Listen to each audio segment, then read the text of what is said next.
So the first video of 2018 is finally here, and we're talking about The Miz, the most must-see WWE superstar of all time.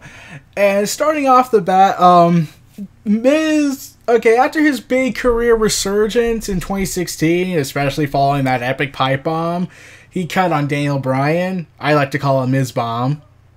I'll see myself out after this video. But anyways, heading into 2017, Miz was now starting a feud with Dean Ambrose, especially after where Miz sarcastically responded to Renee Young regarding her and Ambrose's relationship, which they are now married, and they got married in April.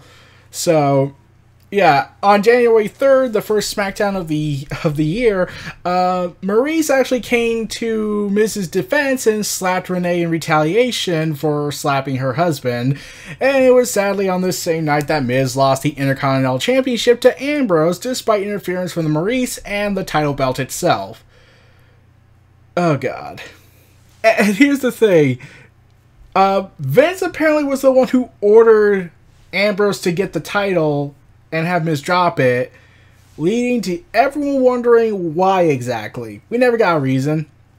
I'm just assuming because for two reasons. One, Vince was trying to undermine SmackDown somehow by killing its momentum with the destruction of The Miz, which failed miserably, as we've seen how the year went for him.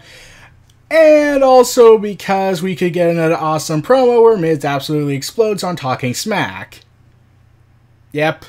He absolutely implodes. He even curses on there. And he's just awesome. Like, he's just a treasure on this. And like, here's the thing that really confused me.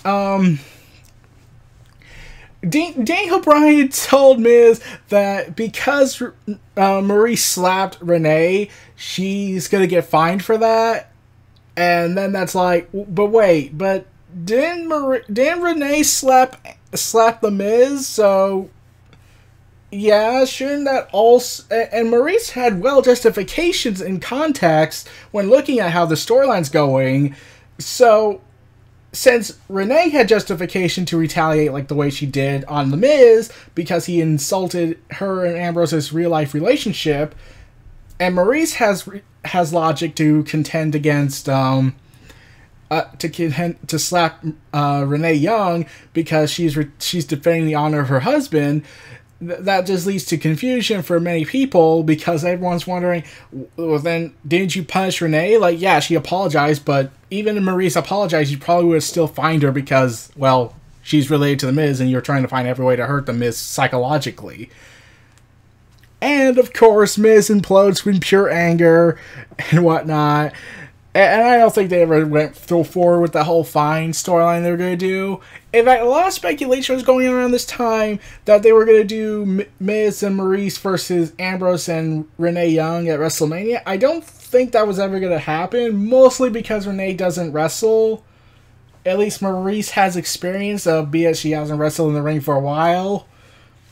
So, yeah, I don't see that working out. So, yeah. And then the following week, after his rant meltdown on Talking Smack, which was once again praised by fans because Miz is just awesome on the microphone, Miz had announced his participation in the Royal Rumble match at the Royal Rumble pay-per-view. And during the whole build-up to this, I was hoping that we would see The Miz do the goddamn impossible, and I actually thought this would happen because Ryan Warner cares about what the fans want to see, and I clamored to see, like, The Miz, like, okay, The Miz doesn't come out. When his number is called, since Miz enters at number 15, we would see Daniel Bryan's music flare to life, and everyone's freaking out, like, oh my god, it's Daniel Bryan, it's Daniel Bryan! And then all of a sudden, Miz comes out doing the yes chant, using the yes movement that Daniel Bryan used to do, and still does in his general manager role, and that would have given The Miz a ton of heat. Like, that would have been awesome. I would have said, Yep, his career is finished. Yeah, and not in the bad way, his career is finished. More like, no one could ever get that kind of heat, making the fans think that, oh, maybe they have Daniel Bryan coming back now with that music playing, but only to reveal it's The Miz because he hates Bryan with a fiery passion. Like they did it with Paul Heyman doing with CM Punk's entrance. And yeah, I'm wondering, so why not do this? Especially, and sadly, that was sadly not the case. Oh, another huge wasted opportunity there. Really, really freaking wasted. So, yeah, Miz comes out, and last year in 2016, Miz, like, skipped out a bunch of minutes until, like, I don't know, Brock Lesnar was eliminated, and when Dolph Ziggler got involved in the match. However, Miz comes in, and surprisingly, he does it all throughout. He doesn't try to escape. He, in fact, fights all the way through for 32 minutes until he was eliminated by The Undertaker.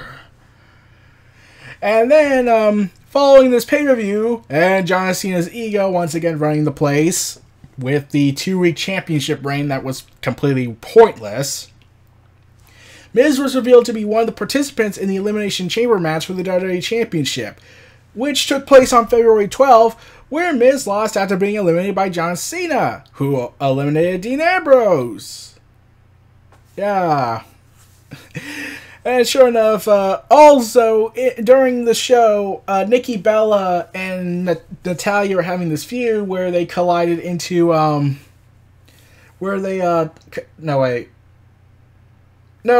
the feud between Nikki Bella and Natalya, they collided backstage and accidentally got makeup, got powder on Maurice, and that would be the subtle hint that there's something good big gonna happen soon. But yeah, it was reported around this time that they were gonna do John Cena and Nikki Bella versus Maurice and Miz. Everyone initially were horrified that this was the idea. And I was skeptical. Like, the promos would probably be good, but I was like, we all know where this is going to go. And when they did the feud, it was very, very freaking predictable where this was going. So, afterwards, on February 21st, Miz actually showed up and got Maurice out of the attack she was committing on Nikki Bella for colliding into her in the Falls Count Anywhere match they were doing between her and Natalya. Surprisingly, Miz was actually like, no, like and grabbing her before she could do more damage, but the damage was already done as Nikki would lose that match, surprisingly. And then would later compete in a 10-man battle royal to determine the challenger for Bray Wyatt's WWE Championship, because around this time, Randy Orton swore off his contract to fight Bray Wyatt at WrestleMania for a good 2 more weeks. That way it was 1 week after this. So, but it was eliminated by Cena, and after that, John Cena is eliminated by The Miz in Revenge. And then on February 28th, episode of SmackDown, with all the plans obviously showing that this is going to happen, we got a Miz TV episode where they go ahead and tell the world the dirty laundry of Cena's political power, hypocrisy, and all his bullshit he's committed and becoming the very thing he was condemning The Rock for.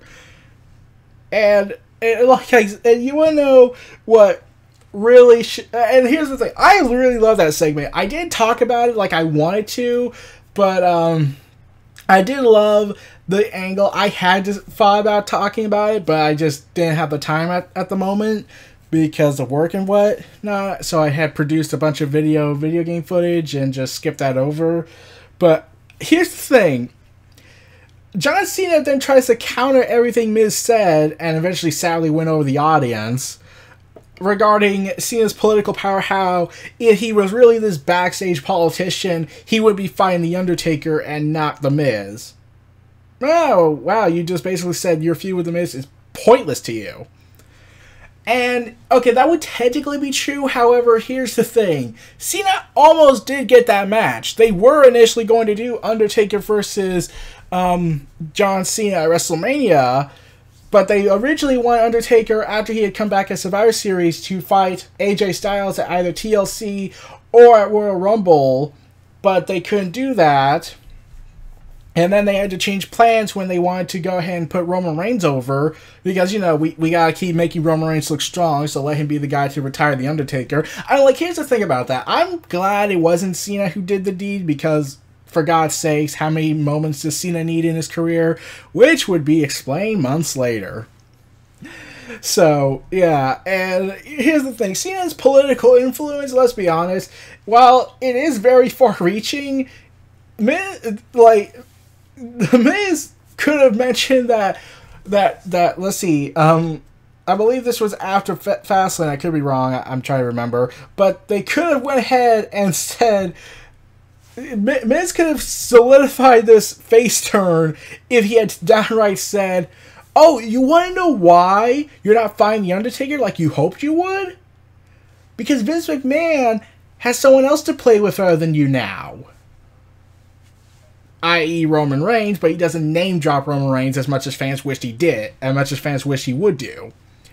But, yeah, and John Cena, and here's the thing, the other thing Miz should have done when John Cena was saying all this bullshit about how he's the greatest guy ever, even though he really isn't, and he actually tends to exploit his heroic deeds just to get a cheap pop, I'm still not forgiving him for what he did back in 2015 during his feud with Kevin Owens after Elimination Chamber. And it's still uncomfortable. Yeah. So, moving on. Moving on. John Cena goes ahead and does this bullshit stuff about how he's actually the good guy and Miz is the hypocritical idiot. Except, that statement doesn't make sense to me on that last part because, and Miz should have brought this up. He could have said, okay, I didn't go around spending 2 years of my career condemning The Rock for going to Hollywood. Yeah, he should have brought that up, even though Cena, quote, apologized on Talking Smack, so basically not many people would have watched it, since, 1, not everyone has the WWE Network, 2, they didn't advertise it on their YouTube channel, so that basically doesn't work, and 3... even if you apologize, and even if you apologize to The Rock, it still wouldn't fix the fact that you did kind of become a hypocrite for condemning The Rock for going somewhere else. And now look what you're doing. You're going somewhere else and going part-time, something you have repeatedly said you were against. So, and it was even brought up during Roman Reigns' feud with him. Yeah. So, Maurice slaps John Cena, and Nikki Bella comes to save him, even though he really doesn't need saving, since Dan John Cena beat up some women during his time as the ruthless aggression guy. I think that was mostly Lita. But anyways, okay. So, after that, we got this feud starting, and Maurice and Miz then attack Nikki and Cena after they had beaten James Ellsworth and Carmella, leading to, once again, a classic promo from The Miz and Maurice. And then during the build-up, after it was announced that there would be a match between them and the It couple and the Power couple, let's go with that. They did a series, and also Brian keeps saying, and I really want to punch you in the face, mostly because I'm still in my I don't give a damn phase anymore, because I can do whatever I want on the mic. So, yeah, during the build-up after that, we got this awesome golden segments where The Miz and Maurice parodied Nikki Bella and Cena's, and by extension, Brian and Bree's whole entire Total Bella show, which I'm still wondering why it exists. Okay. Here's the sad thing I'm going to say. I don't watch Total Divas or Total Bellas. I'm just not interested. But at least I could understand why Total Divas exist, so they can give, character development, because, putting it on a 3-hour Raw or 2-hour SmackDown is apparently too much to put on, so they have to put an hour of a bunch of women going crazy eventually because of all these storyline fake dramas and some of them having real life elements. And I think they try to force a breakup to happen. I think Justin Gabriel talked about that with his relationship with JoJo. I don't know about that. So, yeah, and this went to total BS, or Bella, you know what, and it was just so awesome, especially when Miz finally managed to be allowed to dress up as Bryan and make fun of him like he should have done at the Royal Rumble, which would have been perfect. And it was just so hilarious when when Miz was dressing up as Bryan. But during this whole build-up, I knew where this was going. The moment Maurice kept flaunting over the fact that she's married to The Miz, not in a boyfriend-girlfriend relationship with him, I was like, well, you just gave away how this is all ending. Sure enough, at WrestleMania, Miz and Maurice lost that match, which surprisingly was short. Apparently, Nikki Bella had injured herself again, so they had to cut it down, I think, but at the same time, it was disappointing after all that build-up, so bad luck at best. But sadly, like I thought, I knew where this was going. Miz and Maurice lost, and Cena proposes to Nikki in possibly the most predictable marriage proposals I've ever seen.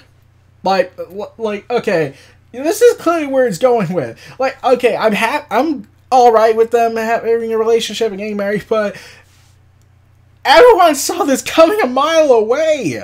And the fact Nikki Bella said, I didn't know that Cena was going to do that. And I was like, oh, come on. Really? You mean to tell me Cena just went on the mic, surprised you, even though people on the internet figured this all out, the moment Maurice was bragging how she's married and Nikki's not? So, yeah. How would this have made sense? And I love the Miz's acting of John Cena being all robotic and whatnot. I was actually thinking, like, is he trying to copy Cena, or is he trying to be is he trying to combine the personality at that time, Charlotte, but with Cena's body? Where Charlotte, whenever she spoke on the mic back then, she's improved a lot, but still, I keep thinking she's speaking like a robot instead of like an actual living human being, and has a personality in it. So, yeah, and also, Cena's house rules things, like, it was confirmed that Cena does those house rule things, and I'm like, I'm always confused by that. Like, I don't watch the show, but I had learned that Cena does have a bunch of house rules, and one I'm saying, if you're past up a certain time, inform me, and all I'm wondering is, wait, you do know that, at best, all your guests are over 20, right? They're not kids. If they had kids, that would make sense. But as the apparently Total Divas did explain, that Cena is adamant against having kids because his wife left him with them, and she took them. Yeah, I still do not understand that idea. Like, okay, yes, you don't want to have a divorce issue with Nikki, especially since you've been pretty much written as a jerk a lot on Total Divas from what I've seen on clips, like, yeah. So, yeah, and then on the SmackDown after WrestleMania, Miz and Maurice once again show up. John Cena does not. In fact, he and Nikki are gone. Nikki's still gone out of 2017. That was her last appearance. But moving on from that, Miz and Maurice dress up as Cena and Nikki, respectively, and Miz gets the crowd to chant, "No more Cena!" when he says, "We're going to Hollywood!" Yeah, and that was awesome. And then, sadly, something happened. Miz and Maurice were drafted to Raw as part of the Superstar Shakeup. And I was like, no! Again. Because, come on! You see, like the week before, it looked like you were going to do Miz versus Nakamura. Well, that never went anywhere since it lasted for like 3 seconds at best, and then they just disappeared. And yeah, and I'm just wondering, what were they going to do Nakamura versus Miz? Or did they just come up with the superstar shakeup at the last minute and they just realized how shitty it was? Yeah, I'm going with the latter. So, they made their debut dressed as Cena and Nikki, and then Dean Ambrose is revealed to have joined them, and once again I was like, okay. So, yeah, and of course, Ambrose being the crazed lunatic mistakes Maurice and Miz as Nikki and Cena until Miz has to explain that he's not John Cena, causing Ambrose to dirty deeds him. So, in the following weeks between Ambrose and Miz, that continued the tension, but they didn't have a match at Payback. Instead, Miz TV would happen with the return of Finn Balor, calling him a failure before being attacked by said Balor. And I was worried from that point when I realized, oh yeah, he's back to where he started on Raw. But then I was starting to get hope later down the road, as on the following Raw, he would defeat both Balor and Rollins thanks to the help of Bray Wyatt and Samoa Joe.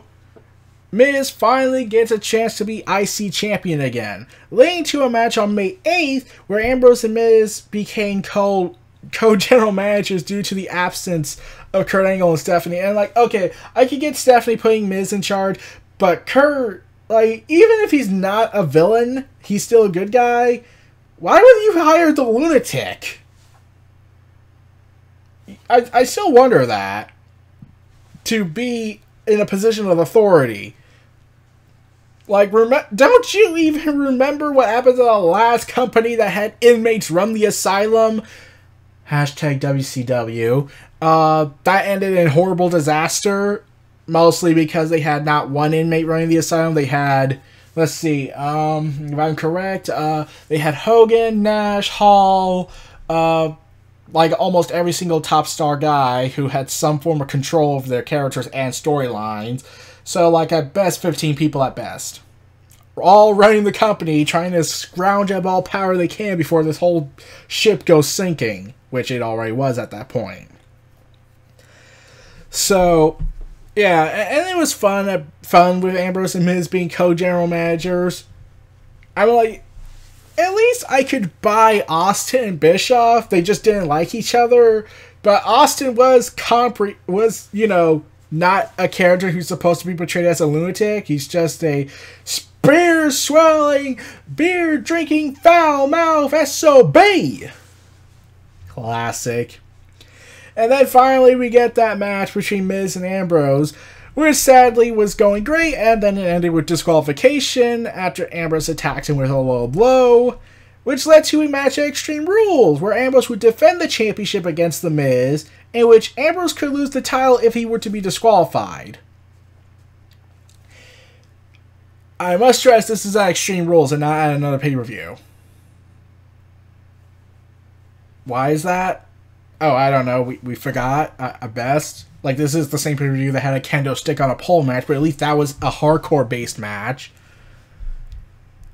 And sure enough, during the feud, Miz would attack Elias Samson as if to emphasize what he plans to do, but then it led to this angle where Elias is threatening that he's going to make an eye for an eye with Miz, which never happened.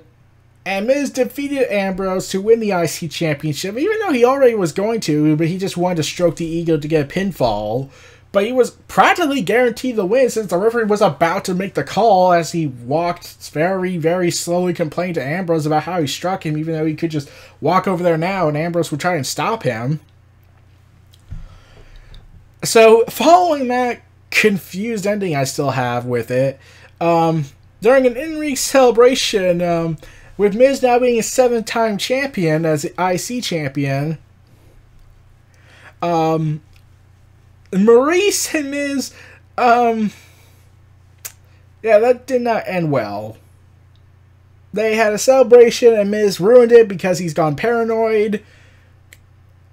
And, yeah, which was the grandfather clock, but because the size was that of a human, he understandably thought it would be, Ambrose.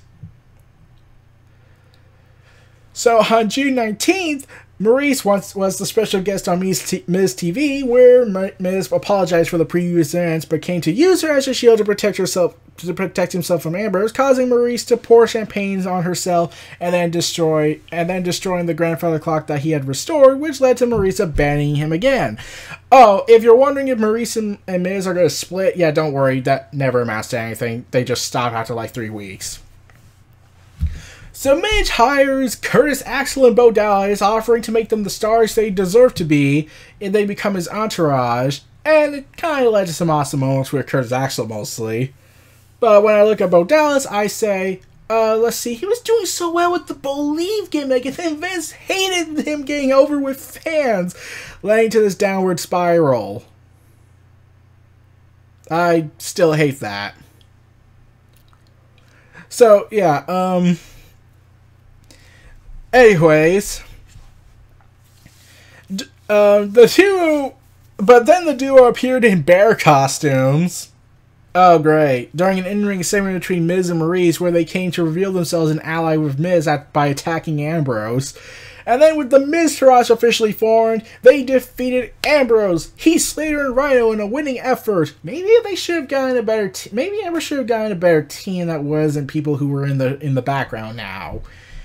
And then on July 3rd of Raw, after an argument with Raw General Manager Kurt Angle announced that Miz would make 2 defenses for the IC Championship. One of them would take place the night after Slater, and another at Great Balls of Fire.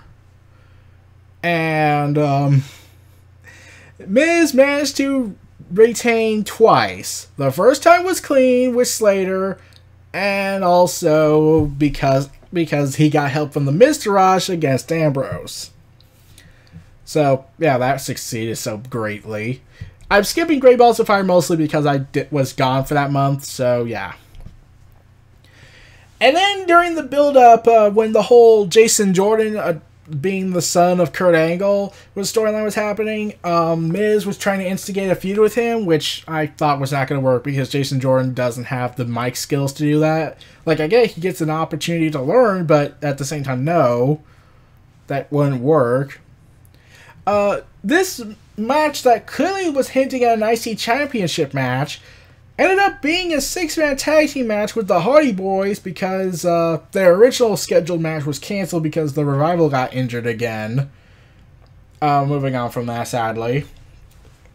Miz and the Miztourage would fight Jason Jordan and the Hardy Boys in a 6-man tag team match on the pre-show. Yeah.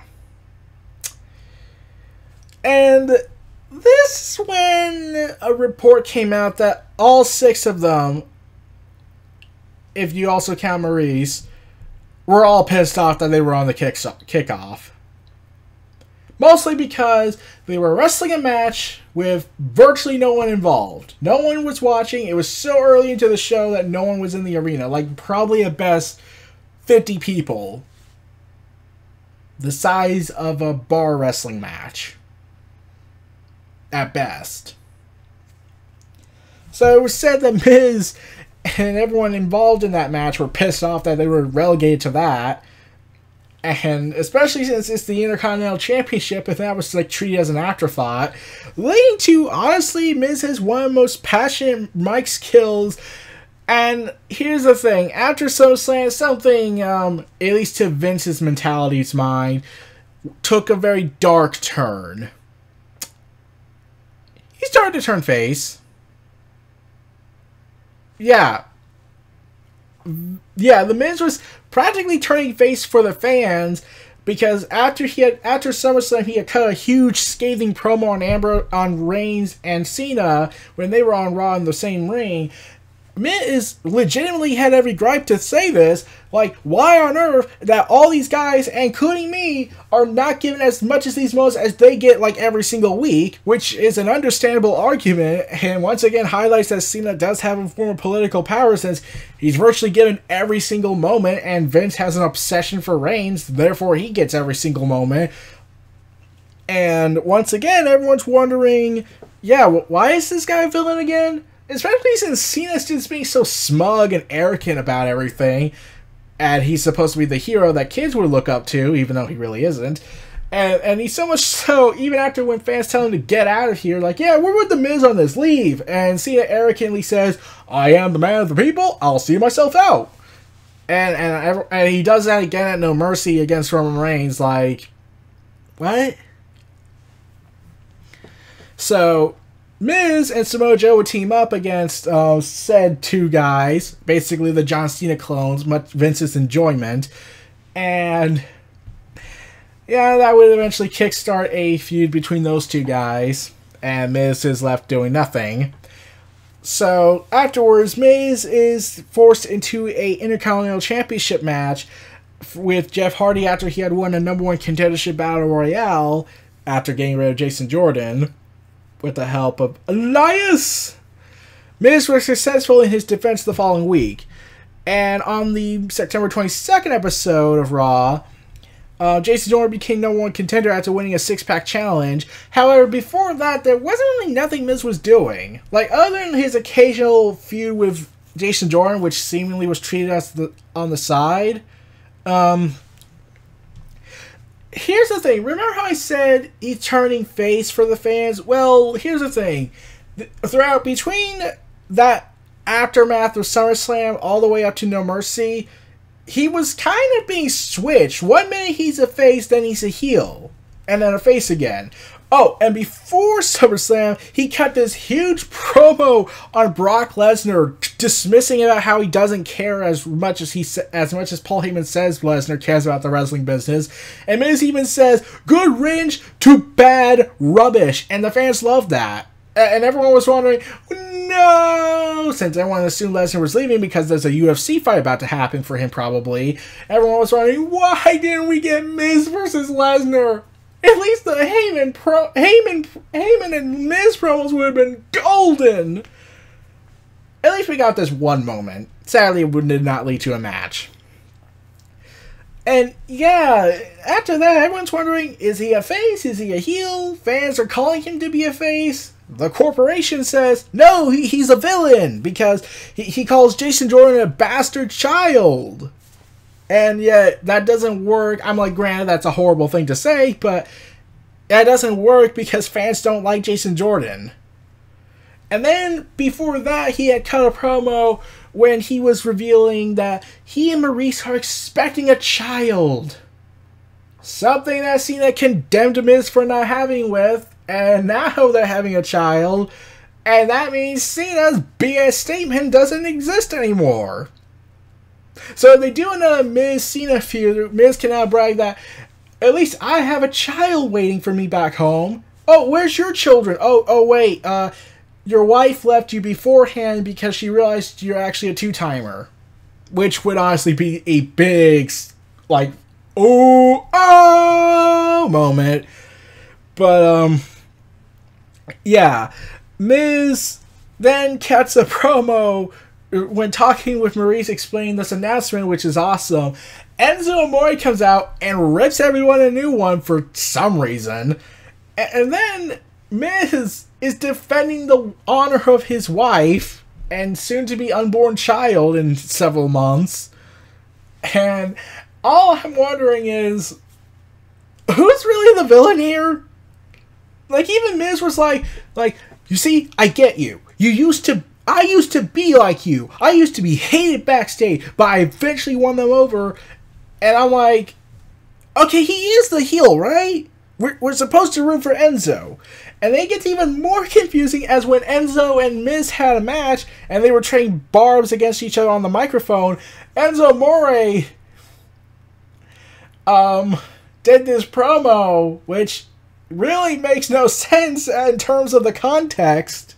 the fact that Enzo's supposed to be the good guy and Miz is the villain, where Enzo says about Maurice's expecting child with the Miz, saying, "You better be asking that baby, who's your daddy?" And I was like, we are supposed to like it, right?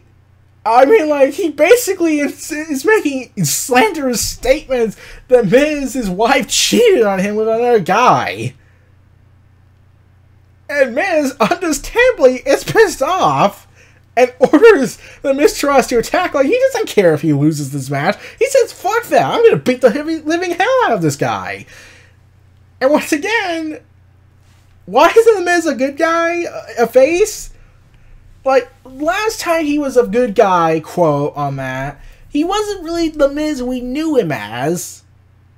But now they could technically turn him face, but still maintain his heelish attitude, just not the my hand goes up, your mouth goes shut, unless he does it to his opponent. But, yeah, Miz is technically a villain, right? According to the creative team, but the fans are all rooting for him now. So at No Mercy, Miz successfully retained the championship against Jason Jordan. Oh, who really freaking cares? And then heading into October, Miz would partake in probably one of his biggest main event storylines of the year, surprisingly, where Miz would kickstart a feud with Roman Reigns, and then subsequently with the alliance of Cesaro and Sheamus would get reform the Shield inadvertently, and yeah, that led to Miz doing some comedic antics, and then Curtis Axel, and after this, Maurice kind of disappears because she's expecting. So yeah, I didn't question that. Like, I understood why she was gone. But anyways, Miz would retain the IC Championship against Roman Reigns after disqualification following interference from Cesaro and Sheamus, aka The Bar. Miz managed to coerce Kurt Angle into basically using his beliefs against him by adding Braun Strowman. And Miz once again is able to try and get Kurt Angle to find a way to get a fifth member, who would be revealed as Kane. And during this, Curtis Axel was getting a huge cheer from the fans saying, "We want Axel!" Because everyone was hoping Curtis Axel would be the guy. Even Curtis Axel was thinking he might be the guy chosen by The Miz to be the fifth man on the team, which sadly did not happen, and I'm wondering why that didn't lead to anything. So, yeah. So Miz goes ahead after locking Ambrose and Rollins along with The Bar in some isolated location, managed to screw Roman Reigns and get Kane added with his assistance as well, which led to a reunite against the reunited Shield in a tables, ladders, and chairs 5-on-3 handicap match. Sadly, it would not come to complete passing because Kurt Angle had to replace Reigns, who got sick. Which also ties in pretty well with the whole Kurt Angle-Miz feud that was going on, since Jason Jordan is, quote, the son of Kurt Angle. But yeah, they would lose and also try to get away with attempting to murder Braun Strowman. Yeah. And then on October 30th, but before that, Miz would eventually try and get back at Kurt Angle and storm an assault on him without Strowman, but with The Bar and Kane adding in. However, AJ Styles and the Shield make the save, leading to a 6-man tag team match with them, leading to the Raw and Prestige angle where Miz and the rest were somehow escaping without even being there. So, yeah, and on October 30th episode of Raw, Miz managed to retain against Matt Hardy, and after he had pissed off Kurt Angle because Miz bailed out before Raw Under Siege happened. Yeah. And I'm just wondering, what exactly was supposed to happen? And like, Miz managed to piss off Kurt Angle. I was thinking that was going to lead to a singles match between the two. That hasn't happened yet, but I would think that might happen one day heading into 2018 if they actually go forward with it.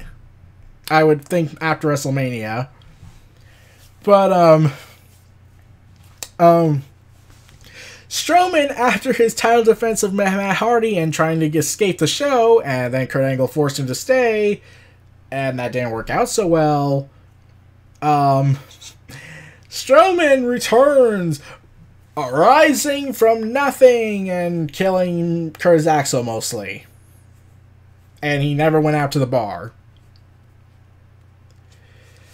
And then Braun Strowman was originally supposed to fight The Miz as a way to hold off the Kane feud that was supposed to happen, but that never came to fruition. Like, they had one match and that's it on the UK house tour, on the UK tour on Raw. And I was thinking, like, I really wanted Braun Strowman to win because he can at least get the IC Championship. I mean, like we both know he's never going to get the Universal Championship because Lesnar is going to drop it to Reigns. So basically, that at least does something for Strowman to do. But sadly, Vince still has this obsession to sell him out to Lesnar. And adding Kane as well. And then it was announced that Miz would fight U.S. Champion Baron Corbin at Survivor Series in a champion versus champion match. During the build-up, due to the fact that, I don't know, they're on different brands, they couldn't really interact as much. But they had a lot of Twitter promos recorded on their phones, cutting promos, and Baron Corbin insults Miz's wife, being pregnant, and Miz cuts another awesome promo where he threatens to shove Baron Corbin's teeth down his effing throat. Yeah, he cursed. Surprisingly, WWE didn't punish him for that. And it would lead to a pretty okay build-up, but in a surprisingly good match than I was expecting with Baron Corbin and The Miz, and surprisingly Baron Corbin got the win. And then Miz would have his final match for 2017. Miz would fight Roman Reigns, who had returned a few weeks prior for the Intercontinental Championship, and he would lose that match, sadly, as he is taking time off to film a movie that no one gives two shits about, The Marine 6: Close Quarters. And as a way to write him off, the Shield powerbomb him after the show through a table. And that's pretty much it for The Miz. His year's done now. But Kurt Axel and Bo Dallas did do some entertaining things, mostly Axel because it's Kurt Axel. Bo Dallas, I'm still feeling pity for because, quite frankly, he should not have been buried under the orders of Vince McMahon by Bryan, being forced to make up a huge story about him getting a second surgery, and ultimately did not lead to that. Like, originally there was supposed to be a second surgery, but Bryan found a way to get out of that and find a way to restore strength in his arm. But mostly, it wasn't because he was put on the Money in the Bank kickoff in 2014 to do that. No. The reason why they wanted him on that show wasn't because of a potential health hazard. No. They just wanted him to bury Bo Dallas because he's getting over as a good guy, so we can't do that. We can't afford that. Mostly because if we do that, fans will want change. We don't do that kind of thing. Unless it's Roman Reigns. Then we would do something. And Mrs. title reign ended at 169 days. And on Twitter, he had revealed that he's going after the IC Championship in the future when he gets back, which confused me because I've been waiting for him to go after the World Championship. But since Lesnar's the Universal Championship, I don't see that working. But I would have loved to see Miz fight for the WWE Championship because he clearly is ready to take the ball and run with it this time. Unlike he was unable to do last time when he was world champion, which surprisingly was only once. I thought he had won it again at one point, but that never happened. So I was wondering, when is Miz supposed to get a world title feud? I think they might do it after WrestleMania, since Roman Reigns is scheduled to dethrone Lesnar. And like I said, I'll get to him later. But, yeah, Miz's year's done. At least he went out being the arrogant jackass that he loves to be on TV. And it really shows that now he can actually make good matches, unlike he was unable to do 6 years ago. But, yeah. Miz's career resurgence, never-ending tour of wrestling continues heading into 2018. And that was pretty awesome moments for him. And he has some great moments, albeit it did get a little confusing in the later half, mostly because one minute he's a heel, and then he's a face to the fans, and then he's a heel again, and that just led to complete confusion. And yeah, I still don't get that. And also, I believe Miz is not, and they had a child, I think. I think they said it was a girl. I think they had their child, or it's almost here. But yeah, they'll be there. I think they said it was going to be a girl. So, congratulations to them. And like I said, Miz had a pretty awesome year with some confusions on the last half. But ultimately, he went out awesome, unlike Alexa Bliss, sadly. But I'm looking forward to what he plans to do for 2018, and I seriously hope he eventually does feud for the either World Championship or the Universal Championship, because I would just want to see him run with the title again. But we'll have to see that in the near future, and yeah, like, I'm pretty sure that's it. Like, Miz is just awesome. He's finally living up to that catchphrase. Yeah. Also, Del Busto made a video of a dream match between Bryan and Miz since all this stuff happened, which would be pretty awesome. But like I said, Bryan should never return to the ring, mostly because no one wants to see another Voldemort case of wrestling incident. Yeah. So, yeah, I'm just hoping Miz's 2018 is just as awesome as 16 and 17. And I seriously hope they put him in the world title picture. And if he goes back to Raw, please let him win the WWE Championship. At least he has a shot, unlike they're going to do to obviously with Roman Reigns, where he'll just lose to him every single time. So, yeah, I'm looking forward to that, and I will tell you I will give you a hint on who the next person is. So this was my thoughts on Miz's 2017. This was Neo Reality Entertainment. Feel free to like, comment, subscribe, and donate. Stay tuned for more. And let's just say the next guy's yard is his now.